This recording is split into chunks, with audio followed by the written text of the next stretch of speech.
The Lord be with you. And with your spirit. A reading from the Holy Gospel according to Matthew. Glory to you, O Lord. Jesus instructed the 12 as follows.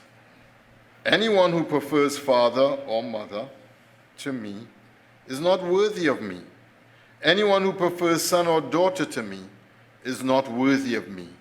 Anyone who does not take his cross and follow in my footsteps is not worthy of me. Anyone who finds his life will lose it, and anyone who loses his life for my sake will find it. Anyone who welcomes you welcomes me, and those who welcome me welcome the one who sent me. Anyone who welcomes a prophet because he is a prophet will have a prophet's reward. And anyone who welcomes a holy man because he's a holy man will have a holy man's reward. If anyone gives so much as a cup of cold water to one of these little ones because he is a disciple, then I tell you solemnly, he will most certainly not lose his reward. The Gospel of the Lord. Praise to you, Lord Jesus Christ.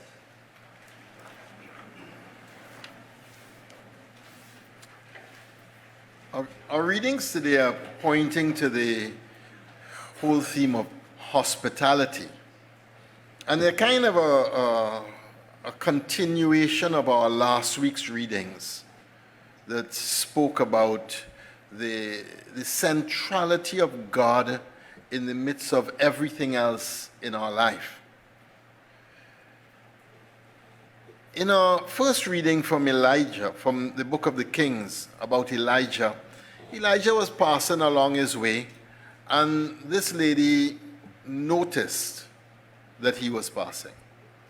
And then she invited him in for a meal. And then after he started passing and stopping there for a meal a couple times, she said, look, let's build a place for him. And let's make a little room and give him a bed and a little table and a little chair and a lamp so that he could rest when he passes. And that's a beautiful image of the spiritual life. You know, God passes our way every day. I don't know if you all realize that. You all realize that? This whole world is pregnant with God. The whole world is bringing forth God in so many ways that we can't even imagine all the ways that God is being brought forth to us. But the same way that this woman first noticed, the first thing she did was notice. The first thing we have to do is notice that God is passing by our way. And there's some regular ways in which God passes. There's some routines that God has with us. But if we are not noticing, if we are distracted, if our attention is everywhere else, we will not even recognize when he's passing by. This woman noticed that Elijah was passing. And because she noticed, the first thing that she did was offer him some hospitality. And in offering him hospitality, she had this wonderful experience of Elijah stopping and coming to her house. Because she offered hospitality, he would then plan his journey around her.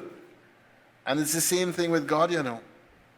If we would notice the ways God passes by us, God will plan his journey around that. And it builds into a routine and into a ritual. And that ritual and routine becomes a way of encountering God in his grandeur and in his beauty. You know, in every friendship, if you begin to have a routine of when you will connect, you know, moments before that moment of connection, you start feeling, oh yes, we're going to, yes. And that anticipation comes to you. And it's the same thing with God.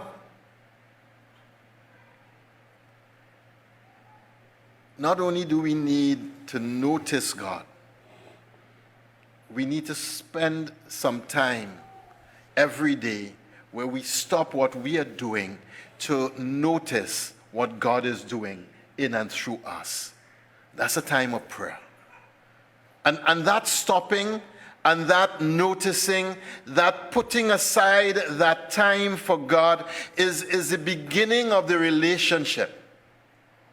But as Elijah passed and God and the woman noticed, she invited him in, she spent time with him, he started coming on a regular basis. And that's what God does with us.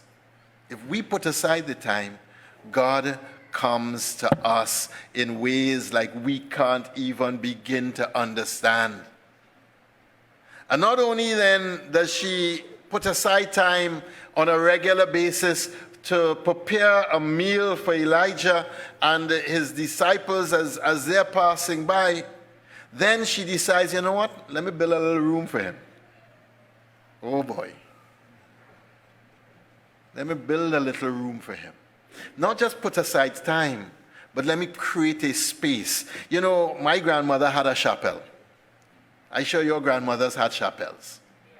A little space that was dedicated for God and for God alone. A little space in the house that when you went there, you know that was for the encounter with the living God. And they not only understood that they must pause to have that moment when God was passing by, but they also understood that they must put a space aside for that encounter with the living God, that when you went there, you went for a particular purpose. We have to rebuild a Catholic culture, brothers and sisters. And it starts with the practices, and it starts by our attentiveness to God. And what is so beautiful in our first reading is that when Elijah recognizes the extreme hospitality of this woman, he then asks the question, what can I give to her? Lord, what could we give to this woman? And she receives a blessing that she never thought was possible. We can never outdo God in generosity. When you hear that? We can never outdo God in generosity. The more generous we are with God, the more generous God is with us. And we are living in a time and in a culture where we are giving God less and less time, less and less attention, and less of our presence, and less of our gifts. And as we are diminishing what we are giving to God, our lives are becoming more anxious, more frenetic, more out of control, more ill, more everything that is negative. Am I wrong? And we're not connecting the dots. The woman noticed, she gave hospitality in a meal, she gave hospitality in a place because she recognized it was not Elijah that she was entertaining. It was God, because he was a man of God. How do we entertain God? How do we cultivate our day around hospitality to God? That's the real question. In our gospel reading, Jesus says, if anyone welcomes a prophet because he is a prophet, he will have a prophet's reward. And anyone who welcomes a holy man because he's a holy man, he will have a holy man's reward. And if anyone gives so much as a cup of cold water to one of these little ones because he is a disciple, then I tell you most solemnly, he will most certainly not lose his reward. The hospitality to the person of God is about hospitality to God. Because the only way we recognize a person as a person of God is because we have this relationship with God, that God tugs at our heart to give the hospitality. But for that, we have to first have the relationship with him. We're in a culture right now that is fairly inhospitable to God. Can you see that? Very inhospitable to God. And the only way we could come to the first part of the reading is if we understand that the very foundation is a hospitality to God and a hospitality to the Word of God. A hospitality to the things of God. A hospitality that wants us to give our time, our talent, our treasure for God and for God's sake and for God's kingdom because of what we've experienced from God himself. And Elijah reminds us that when we do that, God is so generous that we could never, ever, ever outdo God in generosity. When we have this relationship with God where we have cultivated a life of grace, a way of living where we're pausing, we're putting aside time, we have a sacred space, we go to the Blessed Sacrament from time to time, we come to Mass during the week, and we're creating a whole ritual in our life around being hospitable to God. Then the first part of the reading makes so much sense. If that is not in place, then the first part of the reading is really a terrible reading. It's horrible. Just before our text of the gospel is that wonderful text, do you think I came to bring peace on earth? No. I came to bring division and the sword. Because a family will be divided among itself. Husband against wife, mother-in-law against son-in-law, daughter-in-law against mother-in-law, children against parents, and on and on and on. Not because God is the architect of division, because we know from the Beatitudes, blessed are they peacemakers. But because not everyone can see the value of hospitality to God. Not everyone can recognize that God is God, and therefore my whole life revolves around what God is asking. Not everyone can appreciate that. And that's why our reading goes where Jesus is instructing the 12. Anyone who prefers father or mother to me is not worthy of me. Anyone who prefers son or daughter to me is not worthy of me. Anyone who does not take up his cross and follow in my footsteps is not worthy of me. Let's take the first part. You know, in the 10 Commandments, there are 2 tablets. The first 3 commandments are about God, and they're on the first tablet. The next 7 are on a second tablet. And the first commandment on the second tablet is the 4th commandment, honor your father and your mother, as the first on the second tablet.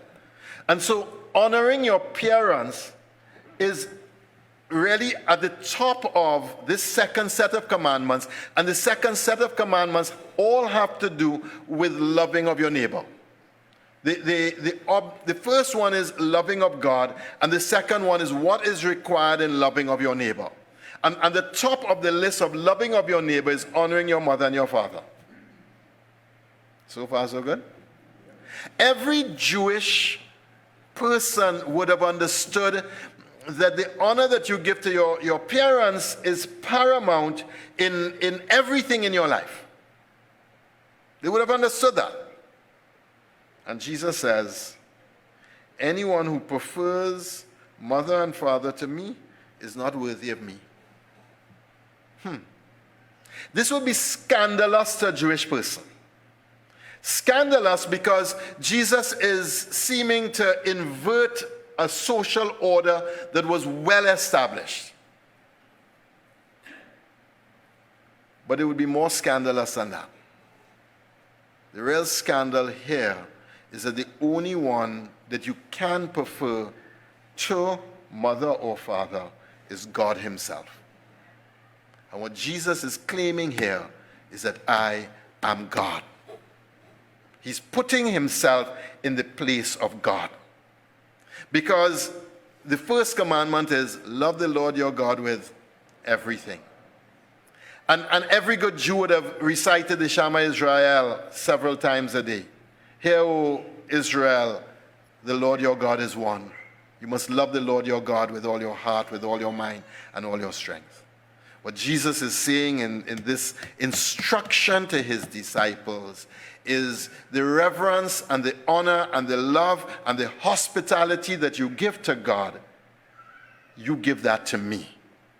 Now, I don't know about you, but that would be fairly scandalous. We could look back 2,000 years later after the death and resurrection and say, well, of course, that makes full sense. Those poor disciples are seeing a human being in their midst, saying to them, you must give me what you give to God. You must put me first before you put your family. We have a little more context. And still, brothers and sisters, we still reverse the order. We still put our family before our God. We still do it. And it distorts the order. It distorts the natural order. There was a retreat I did for parents many years ago. And one of the exercises in the retreat was, what's the five top priorities in your life? And it was intriguing to me that for many of the parents, God didn't even make the top 5. Did not make the top 5. And when we entered into conversation about it, one person said, no, I could never put God above my wife. I can't. My wife has to be first. You might find that sounds fantastic. If you're a wife, you might. But that is idolatry. That is idolatry.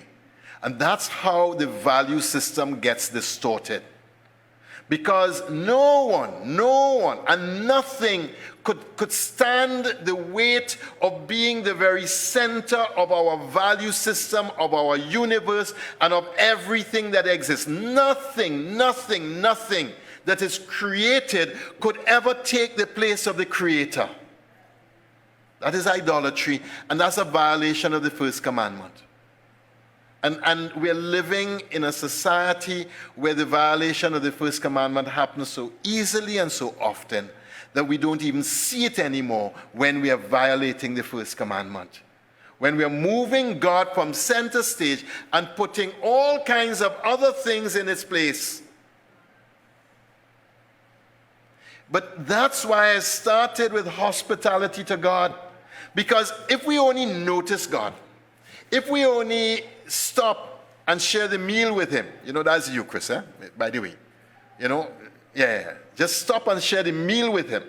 If we recognize that we give hospitality to him and spend time in preparation for the meal that we share with him, then we choose to build a house for him, which is a far more detailed way in our life of constructing this relationship with God, where we have time where we spend in communion with this God. Then the value system in our life will be realigned, and peace and harmony is what will flow out of that. When you align badly, you can't end in harmony. Anyone who does not take up his cross and follow in my footsteps is not worthy of me. Now we hear this text and we say, well, yes, all the little aches and pains that my body gets in as I get older, the traffic that I have to enjoy every single day, the nagging from this one or that one, this difficult person or that. No, that's not what Jesus would have been speaking to. The cross was the most terrible form of torture that existed. It was brutal in every single way. And he had not taken up the cross yet. And this is his first reference of the cross in Matthew's gospel. And what he's saying is, unless you're willing to die in the most shameful way for my sake, you're not worthy of me. Now that's a pretty tough statement. Correct? Come on. Hello. I ain't know about all you. That's pretty tough. But that's not a statement that we could hear in our ears, hear in our heart, and orient our life to unless we are hospitable to God in a way that allows the relationship between me and God to be more than just passing acquaintances or sometimes friends. That requires a real hospitality where God and myself are in this relationship where I don't understand what he's asking, but I know if it is him asking it, I know it is for my good. And I know it will lead me to the best I can be.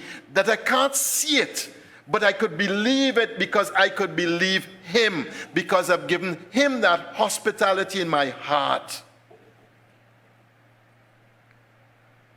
And it picks back up with value system. We're living in this wonderful time where our young people believe they know more than 2,000 years of Christianity. They think they really believe it, huh? They really believe that this whole dinosaur thing that all you're talking about with values and God and thing, okay, I'm spiritual and I love my God, but God can't ask me. I mean, after all, love is love. Correct? Unless we have this hospitality to God, we would not understand why holding to the values is vital and important, not only for our children and our grandchildren, but for civilization as a whole. We're not going to understand it. We're not going to understand it. You see, if there is no God, anything is anything, and anybody believe anything all you want to believe. But if there is God, and if you have this relationship with God where you've created this home for him in your heart, then everything can't be everything, because God is God. And God is the center and the compass by which we chart the whole of our life. And therefore, the relationship is what must come first.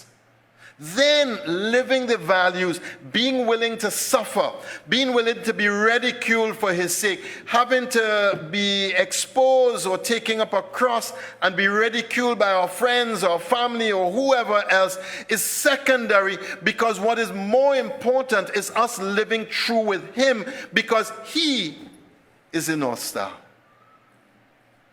He is the North Star.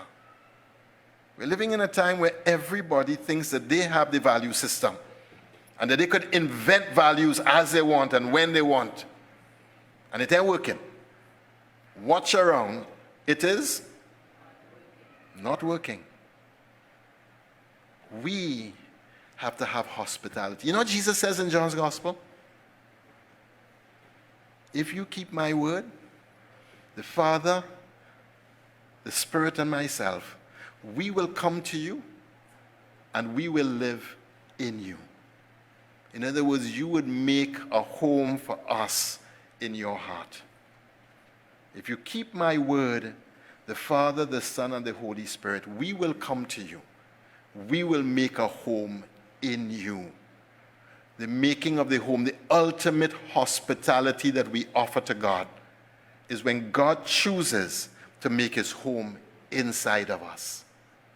Then we are not worried about what anyone else says out there, because that experience of God dwelling in us is so powerful, so real, so palpable, so incredible, that is more valuable than everything else that the world, our family, this one or that one has to say or offer. And that's where the hospitality ultimately ends. Not that we create a house for God,